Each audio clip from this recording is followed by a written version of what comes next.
Our group presentation will teach fellow nurses how to deal with both aggressive and violent patients in the clinical setting. For both scenarios, we will first demonstrate the wrong approach and then demonstrate the right approach using techniques such as gentle persuasive approach. Scenario 1, dealing with an aggressive patient.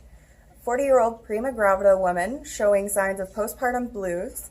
Her husband is overseas and the patient is experiencing acute pain.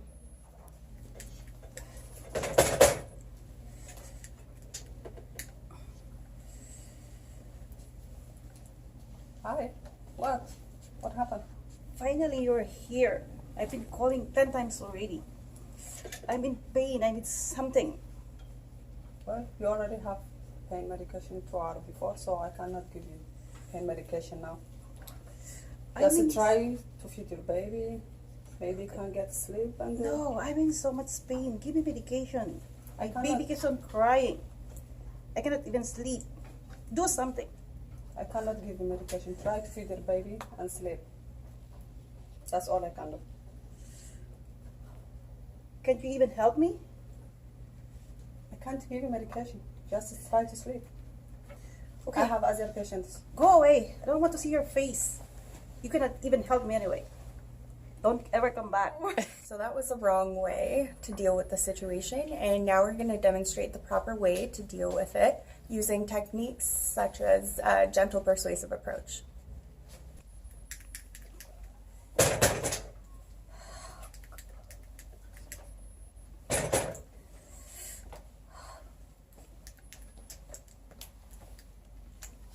Hi, my name is Leticia.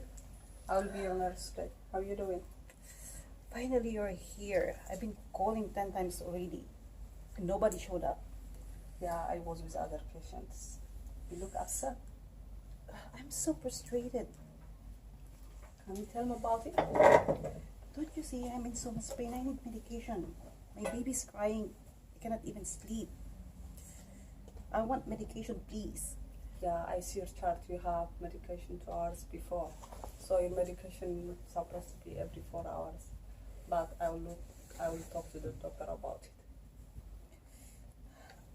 It's really painful. Can you rate your pain from 0 to 10? 10 worse the pain and 0 no pain.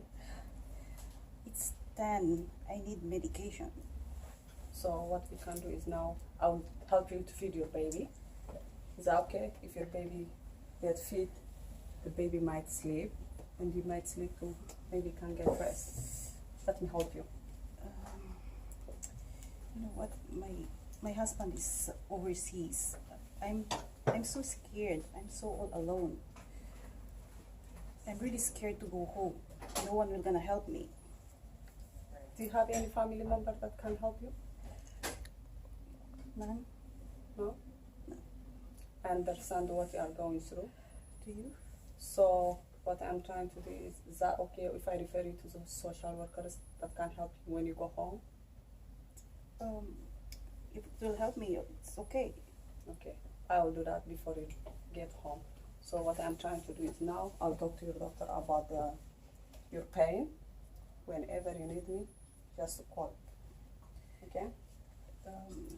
Okay. I'll come back. Yeah. So if you could help me with a social worker, I will really appreciate it. And Absolutely, I will do that. okay. Thank you.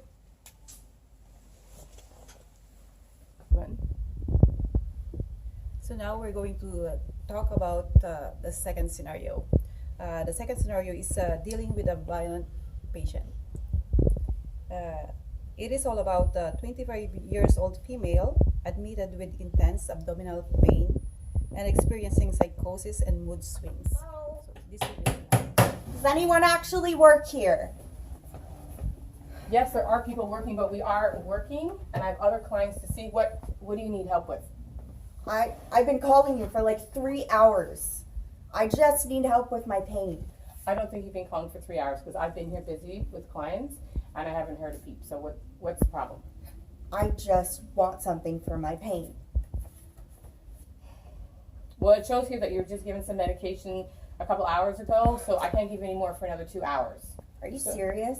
Do you think I'd make this up? I don't have time to argue with you. I have other clients to see.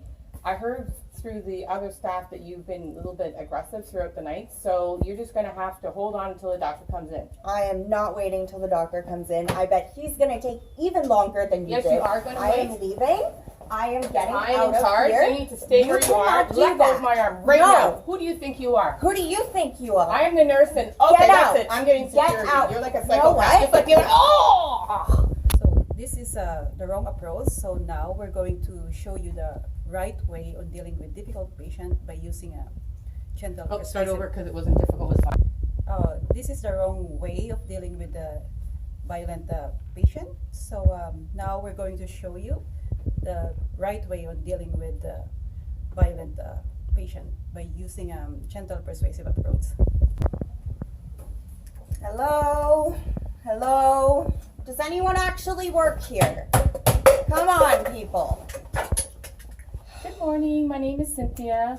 Sorry for not getting here on time. It's been really busy. How Yeah, can I've I been help you? calling for like 3 hours. I apologize. Well, it's not okay. I need someone to help me with my pain. And your name is Sierra? Yes? Okay. So like I said, my name is Cynthia. I'm going to be your nurse today. And you're saying you're experiencing pain. Yes. Whereabouts is the pain? Right here. In your abdomen? And how long you've been having the pain for? Since I got admitted. Okay. And on a scale from 1 to 10, what would you I experience your don't pain? want to rate my pain on a scale of 1 to 10. Can you just give me something, please? Okay. I understand you're frustrated, but I just looked at your chart and you were given some medication 2 hours ago.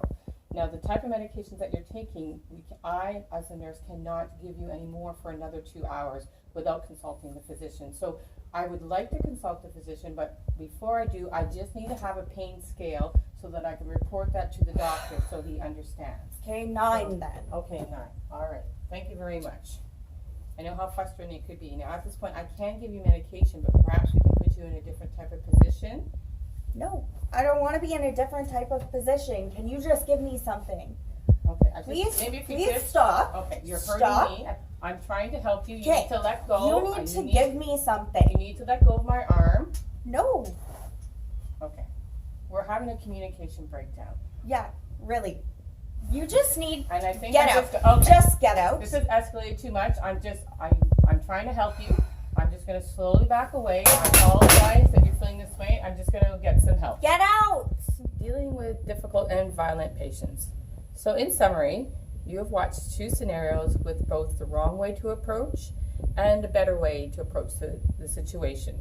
As nurses, you will be dealing with many different personalities and situations where your communication skills will be key to be successful in diffusing or reducing escalating conflicts with difficult or violent patients. In the case of the violent case that we had here, doing nothing is having a plan. Standing by and supporting the person is a helpful response. In the scenario, you've seen that we used a one-handed release grab. Sometimes if someone does come at you, this is one of the techniques you can use. You just want to find the weakest point of the grasp. Use a quick upward or downward motion to pull out of the grab. Another thing that we used from the GPA was the assurance position. In this position here, it was a step back and towards the side, so in case you have to leave the room. Use open faced palms like so. Hold a steady stance and just stay calm. In the first scenario, you watch the violent client come towards the person. She was walking out of the room, and that's when she got hit by the object. The second one, you saw that she had turned around and she was backing out slowly. So that's called the reassurance position. So when leaving a patient's room, back up, never turn your back. Don't try to deal with violent situations alone. You want to call for help, back up, or security if you're in a hospital facility that has that extra support. So key points to remember from the scenarios that we did is A, keep calm. All behavior has meaning. Behavior is a form of communication. As care providers, we must be the ones to interpret the message and discover its meaning. Identify unmet needs or triggers. This one is kind of hard to do sometimes. Is don't get emotionally charged or involved in the situation. use I statements instead of you statements so that you don't feel like the patient doesn't feel attacked. Validate. Validating is key. Support the patient's emotions and feelings. Avoid manipulative interactions such as intimidation, ignoring, labeling, or imposing. And another thing is beware of your nonverbal communication. More than 85% of our messages we send are nonverbal, like eye rolling, crossing of the arms, your stance, the way that you are perceiving yourself. How we deliver our messages will impact how the person receives and responds to our messages. If a person is upset, you can use the stop and go method from the GPA. S stands for stop, so stop whatever you're doing. You could wait. Think. Give your full attention to the patient. O stands for observe. Recognize cues and acknowledge the emotion message. And P, plan, consider when to resume care and how to modify your approach. So in summary, at the end of the day, you want to treat people with dignity and respect, just how you would want to be treated if the roles were reversed. This presentation was created by Sierra, Eva, Lutzi, and Cynthia.